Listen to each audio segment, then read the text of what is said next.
everyone, I'm Mike, And I'm Randy. and this is Family Jewels, priceless stories for the whole fan family. Raising kids. I tell the story to my friends at church, and they don't actually get it. So maybe we're a particularly rough family, but we have a regular house with regular doors. When I say regular doors, it's built 20 years ago and it has the cross pattern, the boxes Yeah. and whatever, Yeah. like this English style, whatever. And those doors, they look like they're wood. They have like a little fake wood grain printed in them and everything, and they're fine. They're decent quality doors. They're Builder-grade doors. You can get them at Home Depot. No big deal, right? But man, those doors, like when one brother is chasing another brother, and they get to the door, they try and slam the door, and then the other brother tries to burst in. Those doors, like the fragile nature of the doors, gets revealed rather quickly. They're literally like two panes of fake wood, and there's like it's like a veneer, and it's a thin veneer of nothing. thin veneer of nothing. And so they just break those doors right off torn off the hinges. I'm like, okay, so then I fix it. The first 10 times I fix it. Then finally I'm like, all right, there's a new punishment. It's not that you have to earn an allowance to fix the door. It's that you fix the door. I'm like, here's glue, here's toothpicks, here's a hammer, here's clamps. Fix it. So, dude, all of my sons are registered professionals in door repair. Like they can fix anything. But it got to the point with the last door that it just. Toothpicks for? I'm intrigued. I've never used toothpicks in fixing a door. Oh, this is actually a true thing. I'll tell you. Like when screws get torn out of the hinges, they no longer grip.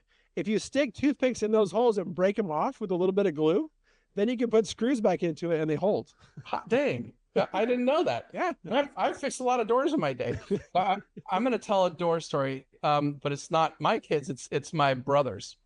So when my brothers were teenagers, I think 14 and 15, they're very close in age. My youngest brother, who was younger than this other brother, was a total button pusher.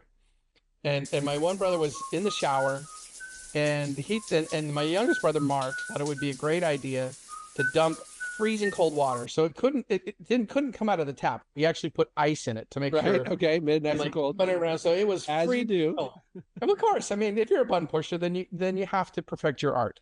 Right. So he went and held the door closed, and it was a glass door out in the shower. Held the door closed because, of course, he knew that Jason, the other brother, was going to freak out, and dumped the freezing cold water on him. And Jason just slammed the door to open it, but since he was holding it closed, it just shattered. And the glass fell. It cut both of their hands. Oh no! And it was like an arterial bleed. Like it was squirting, literally squirting. Was it really? No, it was squirting. Like there was. That's how Mark died. But that didn't slow them down. They ran through the entire house, squirting blood everywhere. And then finally, my mom was like, "Stop it!" Got them in the car, took them to the doctor, and they're there sitting next to each other, glaring, like holding their hands with blood. And the doctor just walked in and looked at both of them and said, "Brothers?" Like, yes, brothers. Yeah, I had a friend who just about cut his hand off when he was carving a pumpkin at Halloween, and that's not funny, right? What's that? They're dangerous. Yeah, because you're like, I gotta go a little bit harder, a little bit harder. They go swoop right through the pumpkin and just about cut off a bunch of fingers. So he's at the doctor with them, but he's in the emergency room with other people who are all cut, and it's all pumpkin carving. So they just plan. They're like, hey, we need 80% more sutures on this day. Exactly. No matter what. Halloween has come to life. So Bryson has told this story before, but I cut myself. I used to sell knives.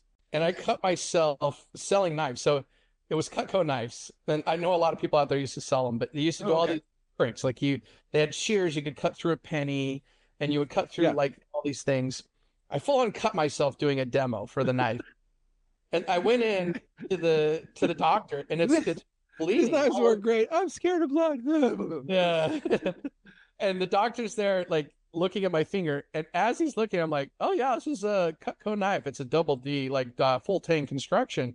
I mean, they've got a lifetime warranty. I was full on selling him the knives, and I sold him a set of knives as he was sewing up my finger. He's like, it's a very good cut. I'm like, yeah, you would not. I mean, you notice the unimpeded blood flow and the clear view of the finger bone?